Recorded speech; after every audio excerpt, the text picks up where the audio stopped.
নমস্কাৰ বন্ধুসকল প্ৰায় হাতৰ হিচাপে হুদা এটা যুগ যুগ ধৰি চলি অহা প্ৰশ্ন কোনটো প্ৰথম আহিছিল কুকুৰা নে কণী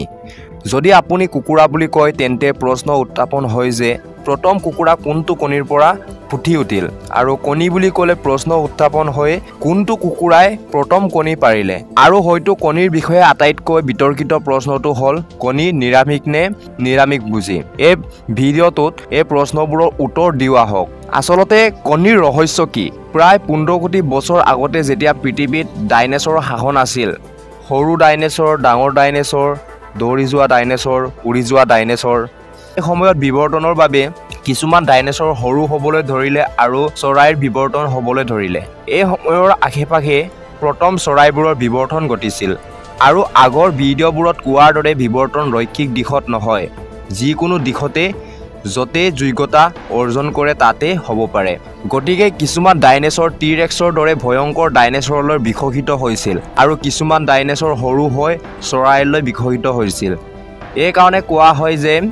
আজিৰ সাধাৰণ কুকুৰা আৰু ডাইনোছৰ টি-ৰেক্সৰ এটা উমৈহতীয়া পূৰ্বপুৰুষ আছিল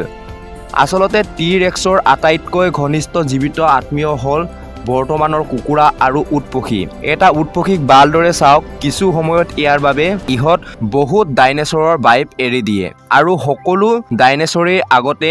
এই উটপখী আৰু কুকুৰাৰ দৰে কণী পাৰিছিল আসলতে চৰাইবোৰৰ বিৱৰ্তনৰ আগতে ডাইনোছৰে কণী পাৰিছিল জীৱ-জন্তুৰ ভিতৰত কণী পৰা কলা প্ৰাচীন হয় 375 নিযুত বছৰ আগৰ যেতিয়া টিটালিগ্ৰুজে নামৰ এই প্ৰাণীটোৱে পানীৰ পৰা ওলাই আহি স্থলভাগত থাকিবলৈ আৰম্ভ কৰিছিল তেতিয়া ইও কণী পাৰিছিল কিন্তু ইয়াৰ দ্বাৰা দিয়া কণীবোৰ আজিৰ কুকুৰাৰ কণীৰ দৰে দেখা নাছিল মাছে দিয়া কণীবোৰ কল্পনা কৰিব লাগিব ইহঁতৰ বাহিৰৰ কোলাটো নাথাকে গতিকে যদি আমি কুকুৰাৰ কণী আৰু তেনেকুৱা ধৰণৰ কথা কওঁ যাৰ বাহিৰৰ আৱৰণ কঠিন খোলা থাকে তেন্তে ইয়াৰ বিৱৰ্তন প্ৰায় 30 কোটি বছৰৰ আগতে হৈছিল আৰু যদি আমি এই কণীবোৰক কুকুৰাৰ লগত তুলনা কৰোঁ তেন্তে কুকুৰাৰ বিৱৰ্তন মাত্ৰ 3500 বছৰ আগতে হৈছিল আপুনি ঠিকে শুনিছে প্ৰায় 1500 খ্ৰীষ্টাব্দ পূৰ্বৰ কথা দক্ষিণ পূব এছিয়াত মানুহে ধান আৰু বাজৰাৰ খেতি আৰম্ভ কৰিলে বৃহৎ পৰিমাণৰ শস্যৰ খেতি কৰা হৈছিল যিয়ে ওচৰৰ জংগলত ভাগ কৰা বন্যপ্ৰাণী এটাক আকৰ্ষণ কৰিছিল এই জন্তুটো আছিল বনৰীয়া ৰঙা জংগলৰ চৰাই বৃহৎ পৰিমাণৰ শস্যৰ খেতি কৰা হৈছিল যিয়ে ওচৰৰ জংগলত ভাগ কৰা বন্যপ্ৰাণীয়ে এটাক আকৰ্ষণ কৰিছিল এই জন্তুটো আছিল বনৰীয়া ৰঙা জংগলৰ চৰাই যিটো দেখাত এনেকুৱা কুকুৰাৰ সৈতে বহুত মিল আছে কিন্তু পাৰ্থক্য হ'ল ই দক্ষিণ পূব এছিয়াৰ জংগলত বাস কৰিছিল মানুহে খেতি কৰিবলৈ আৰম্ভ কৰিলে শস্যৰ বাবে খেতি ওচৰলৈ থাকিবলৈ আৰম্ভ কৰিলে আৰু এই সময়ৰ আশে-পাশে মানুহে ইয়াক পোহনীয়া কৰিবলৈ আৰম্ভ কৰিলে এই পোহনীয়াকৰণৰ বাবে ই হাজাৰ হাজাৰ বছৰৰ মাজেৰে বিকশিত হৈছিল আৰু ই আজিৰ কুকুৰালৈ বিকশিত হৈছিল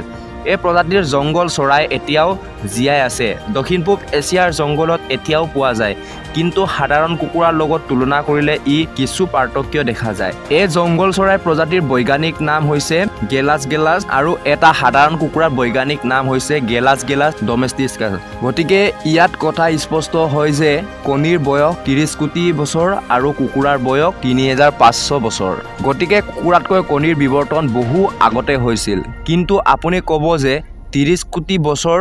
পুৰণি কণীবোৰ এটা কুকুৰাই দিয়া নাছিল গতিকে ইয়াত পৰৱৰ্তী প্ৰশ্নটো হ'ল কুকুৰা প্ৰথমে আহিল নে কুকুৰাৰ কণী এই প্ৰশ্নৰ উত্তৰ অনুমান কৰিব বিচাৰিলে ভিডিঅ'টো থমকি ৰৈ কমেণ্টত লিখিব পাৰে বিৱৰ্তনৰ পৰ্যায়বোৰ বুজি পালে উত্তৰটো পোৱাটো ইমান কঠিন নহয় বৰ সহজ কথা বনৰীয়া ৰঙা জংগলৰ চৰাইৰ পৰা কুকুৰাৰ বিৱৰ্তন ঘটিছিল এই বনৰীয়া ৰঙা জংগলৰ চৰাই নিশ্চয় আন এটা প্ৰাণীৰ পৰা বিকশিত হৈছে সেই জন্তুটোক প্ৰটো-চিকেন বুলি কয় কুকুৰাৰ পূৰ্বপুৰুষ গতিকে সময়ৰ এটা সময় নিশ্চয় আছিল যেতিয়া দুটা প্ৰটো-মুৰ্গীয়ে সংগম কৰিছিল প্ৰজননৰ সময়ত নিশ্চয় জিনীয় মিউটেশ্যন হৈছিল আৰু ইয়াৰ বাবে এটা কণী গঠন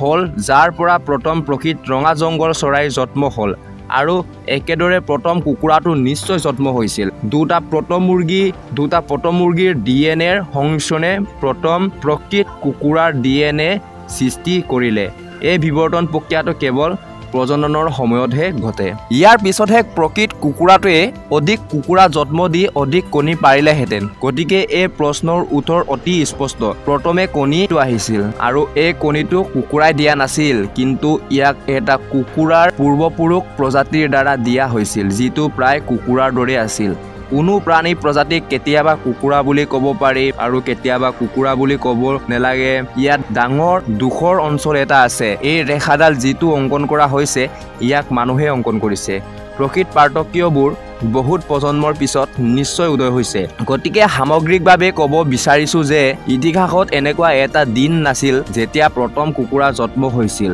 যেন খ্ৰীষ্টপূৰ্ব 1500 চনৰ 3 ডিচেম্বৰত দুটা জংগলৰ চৰাইয়ে সংগম কৰি কণী পাৰিছিল আৰু সেই কণীটোত প্ৰথম কুকুৰাটো আছিল বিৱৰ্তন তেনেকুৱা নহয় এই প্ৰক্ৰিয়াটো ক্ৰমান্বয়ে পৰ্যায়ৰ পিছত প্ৰজন্মৰ পিছত প্ৰজন্ম গতিকে আপোনালোকে গম পালে চাগে আচলতে আমাৰ পৃথিৱীলৈ প্ৰথমে কণীটো আহিছিল নে নাই কুকুৰাটো গতিকে আপোনালোকে বিৱৰ্তনৰ কথা ভালদৰে গম পালে চাগে যদি বিৱৰ্তনৰ কথা গম পোৱা নাই তেন্তে বিৱৰ্তনৰ বিষয়ে অলপ চাই ল'ব তেতিয়া ভালদৰে আপোনালোকে বুজিবলৈ সহজ হ'ব গতিকে আজিৰ ভিডিঅ'টো ইমানেই আছিল ভিডিঅ'টো চাই কেনেকুৱা লাগিল কমেণ্ট কৰি জনাব